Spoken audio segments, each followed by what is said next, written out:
Kisah Nabi Muhammad Sallallahu Alaihi Wasallam, lahirnya Nabi terakhir. Ribuan tahun lalu, Mekkah hanyalah sebuah lembah di tengah padang pasir, tempat persinggahan para kafilah dagang yang kemudian diubah menjadi sebuah kota di masa kekuasaan Nabi Ismail alaihi salam. Kota Mekkah juga menjadi saksi atas lahirnya Khatamul Anbiya, penutup para nabi. Beliau adalah Muhammad bin Abdullah. Nenek moyang Nabi Muhammad bernama Hashim bin Abdul Manaf. Saat Hashim berkuasa, kota Mekkah terkenal dengan pusat perdagangannya yang makmur. Tidak ada yang dapat menyaingi kemampuan berdagang masyarakat Mekkah pada saat itu. Namun sayangnya, kehebatan masyarakat Mekkah dalam berdagang tidak sebanding dengan kebiasaan jahiliyah yang sering mereka lakukan. Hei, lihatlah burung itu. Sedari tadi ia terbang di atas kepalaku, lalu berbelok ke arah kiri. Nenekku pernah berkata, jika burung itu berbelok ke arah kiri, maka kau akan tertimpa sial. Benarkah ucapanmu? Ya, tentu saja. Menurut kepercayaan masyarakat jahiliyah, jika burung itu berbelok ke arah kanan, maka nasib baik akan datang. Begitupun sebaliknya. Orang-orang Arab pada masa jahiliyah sangat percaya pada tahayul. Kebiasaan jahil lainnya adalah tentang penyembahan berhala. Awal mula penyembahan berhala di kota Mekkah ketika seorang bernama Amr bin Luhai membawa sebuah berhala besar bernama Hubal dari Syam.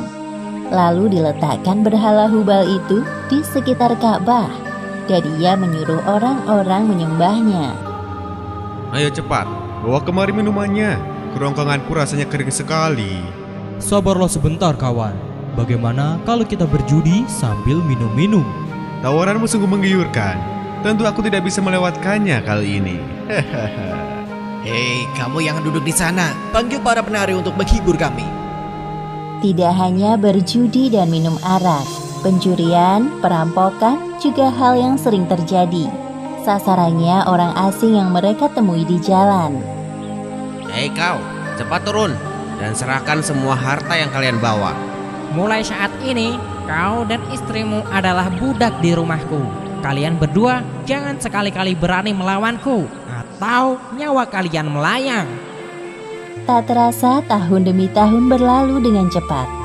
Kepemimpinan Hashim digantikan oleh pemimpin yang lebih muda dan berkompeten di saat usianya telah lanjut. Sebelum beliau meninggal, Hashim mewariskan banyak sekali harta kepada Abdul Muthalib. Wahai keponakanku, semua ini adalah harta milik ayahmu. Kau pantas mendapatkannya. Terima kasih, wahai paman. Aku akan menggunakan semua harta peninggalan ayahku untuk kebaikan. Saat ini, Abdul Muthalib berperan sebagai sikayah, yaitu orang yang bertugas menyediakan air dan makanan bagi pengunjung Ka'bah. Saat itu, Ka'bah sangat ramai dikunjungi oleh orang-orang, melebihi gereja Al-Quds di Yaman milik Raja Abraha. Namun, seiring berjalannya waktu, persediaan air semakin menipis. Pada saat itulah, Abdul Muthalib teringat tentang cerita sumur Zam-Zam. Banyak orang mengatakan bahwa sumur Zam-Zam telah tertimbun tanah ratusan tahun yang lalu, jadi mustahil jika ditemukan. Sepertinya aku harus menemukan sumur Zam-Zam itu. Apalagi tugasku sekarang sebagai sikhoyah. Kemudian beliau memanggil salah satu putranya yang bernama Harits. Wahai Harits, anakku, kemarilah. Dapatkah engkau menemaniku mencari sumur Zam-Zam yang telah tertimbun tanah ratusan tahun lamanya itu? Baiklah, dengan senang hati aku siap membantumu mencari sumur Zam-Zam itu, wahai ayah. Abdul Muthalib dan Harits berpencar dalam menggali di beberapa tempat, namun tidak ada hasil. Wahai ayah, apa mungkin sumur Zam-Zam benar-benar telah lenyap tertimbun tanah? Wahai anakku, kalau kita bersabar, Allah akan memudahkan pencarian kita. Orang-orang yang melihat perbuatan Abdul Muthalib dan Harits hanya bisa mencemooh. Wahai Abdul Muthalib, mengapa engkau mengerjakan perbuatan yang sia-sia? Sumur itu telah lama hilang tertimbun tanah. Benar yang dikatakannya. Bukankah dahulu nenek moyang kita, Mudzaz bin Amr, pernah mencari tapi juga tidak berhasil? Sudahlah, biarkan saja dia. Lagi pula kita telah mengingatkannya. Abdul Muthalib terbangun dari tidurnya karena mendengar suara. Ia seperti mendapatkan petunjuk tentang keberadaan sumur Zam-Zam dalam tidurnya. Keesokan harinya, dengan penuh semangat, Abdul Muthalib dan Harits kembali menggali di antara berhala Isaf dan Naila. Tiba-tiba air memancar. Ayah, lihat, ada air. Alhamdulillah. Ayo Harits, gali terus. Sekarang, dengan diketemukannya sumur Zam-Zam, Abdul Muthalib tidak khawatir lagi untuk memenuhi persediaan air dan keperluan bagi pengunjung Ka'bah. Hari demi hari berlalu, Abdul Muthalib merasa kewalahan dalam mengemban tugasnya sebagai sikayah. Untuk itu beliau bernazar. Ya Tuhan, andai saja aku punya 10 anak laki-laki yang dapat membantuku, pekerjaan ini akan terasa lebih ringan. Jika engkau berkenan mengabulkannya, akan aku persembahkan untukmu 1 orang dari mereka. Ternyata takdir menentukan bahwa Abdul Muthalib memiliki 10 anak laki-laki. Saat mereka dewasa, dilakukan undian. Setelah diundi beberapa kali, nama yang muncul selalu sama, yaitu Abdullah, si anak bungsu. Wahai anak-anakku, sebenarnya hal ini sangat berat untuk aku lakukan. Tapi aku telah terlanjur bernazar. Sebenarnya tidak sampai hati, Abdul Muthalib mengatakan tentang nazarnya kala itu. Wahai saudaraku, jangan engkau lakukan itu. Batalkan nazarmu dan meminta ampunlah kepada Tuhan Hubal. Lalu apa yang harus aku persembahkan sebagai ganti dari Abdullah? Kalau engkau dapat menebusnya dengan harta, maka berikanlah itu kepada berhala agar mereka tetap berkenan kepadamu. Menurut kami, itu keputusan yang terbaik. Setelah melakukan perundingan cukup lama, diputuskan bahwa Abdul Muthalib harus menyerahkan 100 ekor unta sebagai ganti dari persembahan Abdullah. Abdullah adalah pemuda baik, sopan dan berwajah tampan. Banyak gadis-gadis Mekah yang tertarik dengannya, apalagi ketika mereka mendengar bahwa nyawa Abdullah setara dengan 100 ekor unta. Mendengar kenyataan bahwa Abdul Muthalib berencana menjodohkan Abdullah dengan anak dari Wahab bin Abdul Manaf, para gadis Mekah itu tentu kecewa. Allah Subhanahu wa Ta'ala telah menentukan jodoh Abdullah dengan Aminah, gadis yang memiliki nasab yang paling baik di kalangan suku Quraisy. Akhirnya mereka berdua menikah. Wahai istriku, musim semi telah tiba. Ini tandanya aku harus melakukan perjalanan dagang ke Syam. Pada saat itu, Aminah sedang hamil muda. Jika itu memang kewajibanmu, pergilah wahai suamiku. Meskipun sesungguhnya aku sangat berat untuk melepas kepergianmu. Simpan kekhawatiranmu, wahai istriku. Aku sekarang ini harus bekerja keras untuk calon bayi yang ada di dalam kandunganmu ini.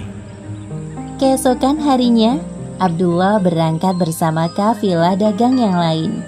Aminah melepas kepergian suaminya dengan doa. Perjalanan dagang Abdullah berjalan lancar. Dalam perjalanan pulang, Abdullah singgah di Madinah untuk menemui sanak saudara dari ibunya. Ketika beristirahat, tiba-tiba Abdullah merasakan kesakitan dan merasa tidak sanggup melanjutkan perjalanan. Wahai kawanku, sepertinya aku tidak sanggup untuk melanjutkan perjalanan ke Mekah. Tolong sampaikan kabar tidak baik ini kepada ayahku. Baik, wahai Abdullah, aku akan menyampaikannya kepada Abdul Muthalib sesampainya di Mekah. Ketika berita itu sampai ke telinga Abdul Muthalib, beliau segera menyuruh anak sulungnya, Harits, untuk melihat kondisi Abdullah dan mengajaknya untuk pulang ke Mekah. Namun setibanya Harits di Madinah, Abdullah telah meninggal beberapa saat sebelum kau datang, wahai Harits. Inna lillahi wa inna ilaihi raji'un. Semua anggota keluarga Abdul Muthalib berduka mendengar kematian Abdullah. Tentu saja Aminah lebih berduka karena kehilangan suami yang sangat dicintainya. Wahai bayi yang ada dalam perutku, semoga kelak engkau tumbuh menjadi orang yang bermanfaat bagi sekitar, seperti mendiang ayahmu, walaupun kalian belum sempat bertemu. Abdullah meninggalkan warisan berupa beberapa hewan ternak dan seorang budak perempuan bernama Ummu Aiman.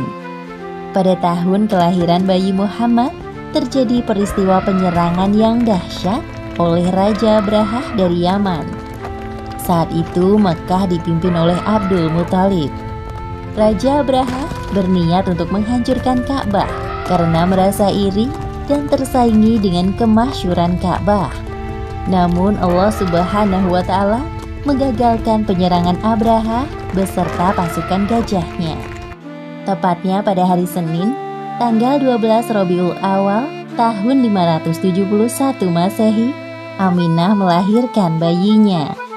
Seorang bayi laki-laki tampan dan bersinar terang. Semua keluarga besar bersuka cita dengan kelahiran Muhammad, seolah-olah Abdullah hadir kembali di tengah-tengah mereka. Kehadiranmu mengingatkanku pada ayahmu. Sungguh, memandang wajahmu mengingatkanku akan ayahmu, wahai cucuku. Dengan penuh sukacita, Abdul Muthalib menggendong cucunya untuk bertawaf di Ka'bah. Ya Allah, terima kasih atas hadiah terindah ini. Aku sangat bersyukur atas kelahiran bayi ini. Akan kuberi nama dia Muhammad.